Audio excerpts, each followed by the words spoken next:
In today's class, we're going to learn how to draw and color strawberry. Strawberry is a rose-based plant which has more than 20 species on the entire world. Strawberry plant been discovered in 1719 in North America.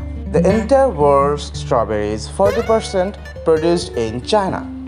To know more about it, please Google it. Thank you.